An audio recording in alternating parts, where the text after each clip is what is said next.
အာဆင်နယ်ကိုတောင်းရှိကစားခြင်းနေတဲ့အဲဇီကွန်စာနာပိုလီတင်းနဲ့လက်ပွင့်ထားတဲ့ဂါဘီယေဂျေဆူးနဲ့ဂါဘီယေမာတင်နယ်လီကိုတောင်းရှိရေးတိုးမြင့်ကန်လိုက်တဲ့ကာရာရာဆွေးတဲ့တဲ့ပါဝင်အာဆင်နယ်မနက်ခင်းတဲ့ရှို့ကိုတင်ဆက်ပေးတာမှာဖြစ်ပါတယ်အားလုံးမင်္ဂလာပါမိုင်တင်မိုင်ဒီ Facebook နဲ့ YouTube channel ကနေကျွန်တော်အာဆင်နယ်ကိုပေးတဲ့များလို့တင်လက်ချိုးလိုက်ပါတယ်ကျွန်တော်ဒီကနေ့ညတော့ကစားသွားခဲ့တယ်အာဆင်နယ်တင်းနဲ့ကွန်ဘိုတင်းတို့ရဲ့ဒီရာဒီနောက်ဆုံးခြေစမ်းပွဲကြမှာတော့တစ်ဖက်ကိုတကိုးစီတီးကြခဲ့ပြီးတော့ပနရီဆက်ကတွင်ကန်လို့ရမှာအာဆင်နယ်တင်းက9ဂိုးလီကိုနဲ့အနိုင်ရရှိခဲ့ပါတယ်ဒီပွဲစဉ်မှာကျွန်တော်တို့အာဆင်နယ်ပြည်သက်တွေအားလုံးမျှော်လင့်နေတဲ့ကျွန်တော်တို့ရဲ့ကစားမတဲ့ပွဲလက်ကစားမှာဘရူနိုဂီမာရီစ်လည်းပွဲချိန်မိနစ်တချို့ပါဝင်ကစားနိုင်ခဲ့တယ်လို့အကောင်းဆုံးကစားပြနိုင်ခဲ့တာကိုလည်းတွေ့ရတယ်အထူးသဖြင့်အာဆင်နယ်ရဲ့ဒီပွဲစဉ်မှာအသင်းမှာရှိမှကစားမှာအားလုံးမိဘကိုမိနစ်ပိုင်းအချို့ကစားခွင့်ပေးတော့ခဲ့ပြီးတော့ဒက်ဂလန်ရိုက်ဆာကာနဲ့မာတင်ဆူပီမန်ဒီတို့ကတွေ့ကျန်တဲ့ကစားသမားတွေအားလုံးအပြည့်အဝကစားနိုင်ခဲ့ပါတယ်။တန်ရပြဿနာအင်းစင်ခဲ့တာကိုလည်းတွေ့ရပြီးတော့အားလုံးလိုပွဲကစားညီမိနစ်ရရှိခဲ့တယ်လို့ဆိုရမှာပါ။ဒီရာသီမှာအာဆင်နယ်အသင်းကရာသီအစမှာခြေစမ်းပွဲ၄ပွဲကစားပြီးတော့နှစ်ပွဲရှုံးနှစ်ပွဲတည်းရရထွက်ပေါ်လာပါတယ်။ဒုတိယမြောက်သတင်းပုံအနေနဲ့ဂါဘီယေမာတင်နယ်လီရဲ့သတင်းပုံတင်ဆက်ပေးသွားကြပါမယ်။တူဒီဘက်ကလာတဲ့သတင်းတွေအရအာဆင်နယ်အသင်းရဲ့တောင်ပံမှာမာတင်နယ်လီကို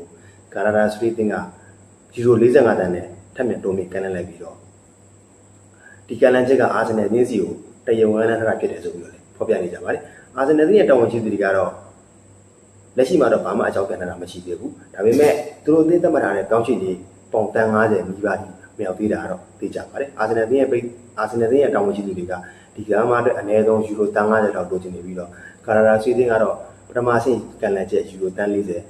အာဆင်နယ်အသင်းပဲချပြီးတော့ဒုတိယဆင့်ကန်လန်းချက်မှာယူရို45တန်းနဲ့ထပ်မံတိုးမြင့်ကန်လန်းလာတာပါဆိုတော့အာဆင်နယ်အသင်းကဘယ်လိုကြောင်းပြန်မလဲဆိုတာမသိရသေးဘူးလောလောဆယ်မှာတော့ကာရာရာစတေးအသင်းဘက်ကတရားဝင်ကန်လန်းထားပြီးတော့အာဆင်နယ်အသင်းဘက်ကတော့ဘာတွေဆက်ဖြစ်သွားမလဲစောင့်ကြည့်သွားမှာပါတတိယမြောက်သတင်းတစ်ပုဒ်အနေနဲ့အက်စတွန်ဗီလာအသင်းရဲ့အသက်28နှစ်အရွယ်အင်္ဂလန်နောက်ခံလူအဲဇီကွန်ဆာကအာဆင်နယ်အသင်းကိုပြောင်းချစ်ကစားခြင်းနဲ့ဆိုပြီးတော့သတင်းနောက်ဆန်ဂီဘိုဘဲ81ကဖော်ပြလာပါတယ်ဒီကနေ့ညမှာကစားတော့ခဲ့တဲ့ဥရောပစူပါဖလားပွဲစဉ်ဖြစ်တဲ့အက်စတွန်ဗီလာအသင်းနဲ့ PSG အသင်းတို့ရဲ့ပွဲစဉ်မှာလည်းကစားသမားကအက်စတွန်ဗီလာအသင်းရဲ့လူစင်းကနေချန်လက်ခံရတဲ့ဒီနောက်ပိုင်းမှာဒီသတင်းတွေကတဖြည်းဖြည်းပုံမှုချပြလာတာပါဆမ်မီမိုဘဲ81ရဲ့ဖော်ပြချက်အရအသက်28နှစ်ရဲ့အက်စတွန်ဗီလာနောက်ခံလူကအာဆင်နယ်အသင်းနဲ့ပြင်ပမှာပုဂ္ဂိုလ်ရေးသဘောတူညီမှုရယူပြီးပြီလို့တော့မှဖော်ပြနေကြပြီးတော့အက်စတွန်ဗီလာအသင်းဘက်ကတော့ကစားမတဲ့တန်ကြီးပေါင်တန်း60လောက်လိုချင်နေပါတယ်အာဆင်နယ်အသင်းဘက်ကလည်းအသက်28နှစ်အရွယ်ကစားမကိုပေါင်တန်း60တိ30ဆန္ဒမရှိပါနဲ့ပေါင်တန်း30သာ30လောက်ကိုဆန္ဒရှိနေတာပါဒဏ်ရာရပြီးကာလရှိကြအနားယူရမယ်ဝီလီယံဆာလီဘာရဲ့နေရာမှာအစားထိုးပြီးတော့ခေါ်ယူမှာဖြစ်တဲ့အတွက်ကြောင့်မလို့အသက်28နှစ်အရွယ်ကစားမတယောက်ကိုအာဆင်နယ်အသင်းဘက်ကပေါင်တန်း60တိမသုံးဆွဲခြင်းမှုဆိုတာကမျှတမှုရှိပါတယ်တခုရှိတဲ့ကအက်စတွန်ဗီလာအသင်းကသာသူတို့ရဲ့ဝင်ငွေပိုင်းမှာအကြောင်းစင်းပိုင်းပြမှာဖြစ်တဲ့ကြောင့်မို့လို့မတန်တဆဈေးတွေတောင်းဆိုနေလို့ဖြစ်ပြီးတော့ဒီအဒီမာတဲ့မော်ဂန်ရောဂျာကိုအာဆင်နယ်အသင်းကိုဝင်ရောက်ချပဲနဲ့ချယ်ဆီအသင်းဘက်ကိုချီးမြှင့်မြဲနဲ့ရောက်ချလိုက်တာမျိုးလက်ရှိမှာလည်းအက်စတွန်ဗီလာကအက်ဇီကိုစာအတွက်တတ်မှတ်တန်ချေတဲ့ကြုံလို့ပြီးတော့များစွာတောင်းဆိုနေတာမျိုးတွေကြောင့်အာဆင်နယ်အသင်းရဲ့တောင်းဝန်ရှိသူတွေကကစားမောက်ကိုရေးမှာအနှဲငယ်အခက်အခဲတွေရှိနေဆိုပြီးတော့သတင်းတော်ဆက်ပြီးမိုဘဲ81ကဖော်ပြလာပါတယ်စရိုးလိုက်မြောက်သတင်းတစ်ပုဒ်အနေနဲ့ကတော့ကျွန်တော်တို့ဂါဘီယေဂျီဆူးပါနာပိုလီတင်းကကစားသမားကိုပုဂ္ဂိုလ်ရေးဘောကြာတူညီဖို့အတွက်စူးစမ်းနေပြီးတော့ကစားသမားဘက်ကလည်းနာပိုလီတင်းကိုပြောင်းရွှေ့ဖို့လက်ခွင့်ထားတယ်ဆိုပြီးတော့ကျွန်တော်တို့ New Arsenal.com ကဖော်ပြလာပါတယ်ဆိုတော့ဒီသတင်းနဲ့ပတ်သက်ပြီးနိုင်ငံသုံးသပ်ချင်တာက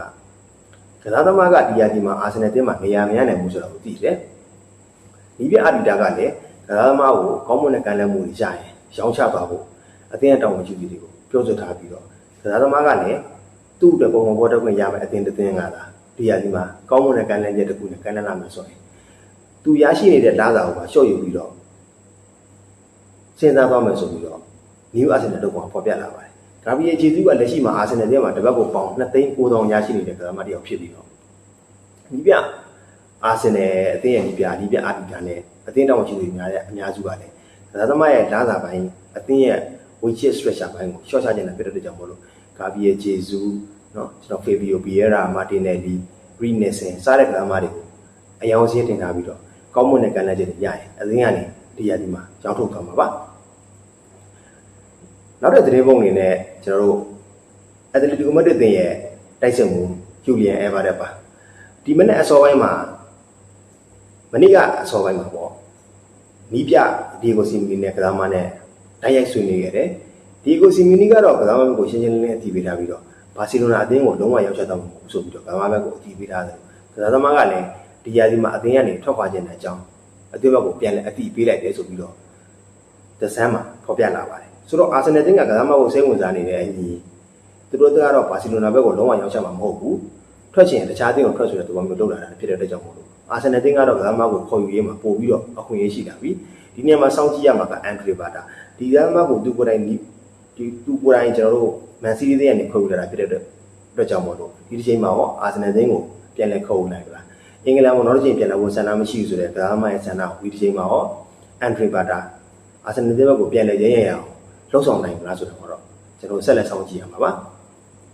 ဆိုတော့ဒီမနက်ကင်းသတင်းတွေကတော့ဒီလောက်ပါပဲကြည့်ရှုအားပေးခဲ့တဲ့ကျွန်တော်အာဆင်နယ်ညီကိုပြည်သူများအားလုံးကျေးဇူးမိုက်တင်ပါတယ်နောက်ထပ်ဗီဒီယိုမှာကျွန်တော်ပြန်လည်ဆုံတွေ့ကြပါမယ်အားလုံးကျေးဇူးပါခင်ဗျာ